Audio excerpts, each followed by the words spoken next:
will begin in Houston, New York, and Houston. In H-Town, the Astros are laying $1.50. The Yankees are plus 125. Your total is set at 8 and hook. Nestor Cortez, nasty Nestor, going for the Pinstripes, and Framber Valdez going for the Astros. Chelsea, I can't believe it. Your first baseball play here on the show of the year. What's it going to be?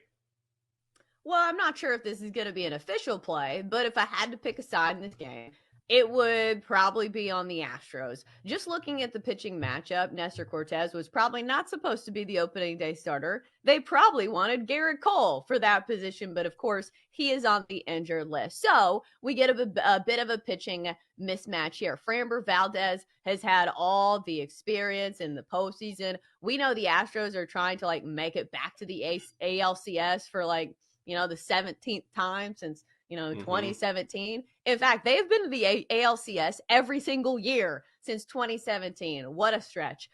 So I think from a pitching perspective, I'll go with the Astros here, especially playing at home. I know the Yankees have a bunch of shiny new toys, and I know Juan Soto is certainly a good player with a good stick, but I think the Astros are still the play for me, especially playing at home.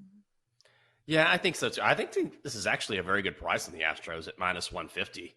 And remember, juice is all relative, right? So, yeah, you see a minus 150, a minus 160, minus 170, whatever it is, if you're looking at the money line, and that might be more expensive than you want to pay. And I get that, but sometimes there is value even on a big number if you think the number isn't big enough. And I think here that the Astros should be bigger favorites. So I'm with you on the Yankees.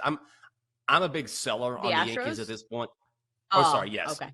Well, I'm saying I'm a big seller on the Yankees at this point because when I look at them and I see Soto, of course, but you've got Garrett Cole. Who knows what's going to happen with him? And then I remember what Aaron Judge said about a month ago, talking about his toe injury that he suffered last season. He was saying, well, this is going to need constant maintenance, which is not something you want to hear from the best hitter in your lineup, or arguably the best hitter in your lineup now with Soto there. So obviously that's not something that will affect the Yankees necessarily in game one of the season. But going down to Houston, taking on the Astros, I like the price here. I'm going to be on Houston. What about Cardinals Dodgers? Dodgers laying 225. The Cardinals plus 185. The total set at 9. Miles Mikolas going for the Cards, and Tyler Glasnow, the new Dodger, taking the hill for LA. Dodgers have played the Padres overseas. We know that's they have a little bit more experience under their belt as far as this season goes. What's the play here, Chelsea? Yeah, when it comes to the Dodgers, it means you're digging for value because there's never any to be had on the money line and sometimes even on the run line. Like the run line for the Dodgers today, they need to win by 2 to cover it, is minus 115. So how do we kind of get creative here and maybe find some value here? I think Miles Mikolas is going to have a tough go of it against this lineup of the Dodgers, who posted a bunch of runs against the Padres, and they've already started the season. Think of who's in the lineup for the Dodgers. They were already good last year, but now they've added Ohtani. So you've got Mookie Betts, Freddie Freeman, Ohtani, I think all in a row. That is an absolute murderer's row. So if you look at earned runs for Miles Mikolas, over 3.5 is plus money, plus 115. I think the real question mark is, does he stay in the game that long? Maybe not. Or you could take a look at his outs prop, under 15.5, minus 160. It's a little juicy, and we were digging for value. So maybe not the best play there, but I do think that he is not making it past 5 innings. Plus, it's first game of the year. There's no reason to leave a guy hanging out there. He is probably not going to go over 100 pitches. This is still the first game of the season. Alabama and North Carolina, two of the premier offenses in all of basketball, and we see a total sitting at 173.5. UNC laying 3.5. Jenks, are we both on the heels here? Yes, I'm all over North Carolina. Love North Carolina. Love it even more than Arizona. It's my favorite play on the card, and I might be chalky, but again, it has been a chalk tournament.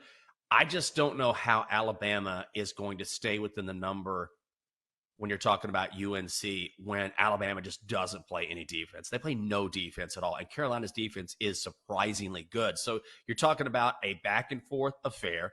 You're talking about a team in the Crimson Tide that has no interest in defending whatsoever. And also, I just don't think Alabama is going to have an answer for Armando Bacot inside. And maybe you could say, okay, well, Michigan State hasn't been, or sorry, North Carolina hasn't been challenged this season, or at least in the tournament. I think they were challenged, and they were challenged by Michigan State, a very good Michigan State club that eventually they overwhelmed at the end of that game. Also, I love RJ Davis and the fact that North Carolina can lean on him if they need a big shot. He will be the best. Well, I say that. Mark Sears is very good as well. But I love when you have a clutch player to go along with a much better team, a guy you can turn to if you need a big shot. I'm all over North Carolina. Yeah, Mark Sears certainly has been good. I believe combined 56 points over his last 2 games for the Tide, but the scoring's never been the problem for Alabama. The defense has always been the problem for the course of the season. Maybe they turned it on for 1 game against Grand Canyon, but still, I think we revert back to the mean here. And just by a very simple logic, if both teams have very good offenses, but only one of those teams has a lockdown defense, which team would you take?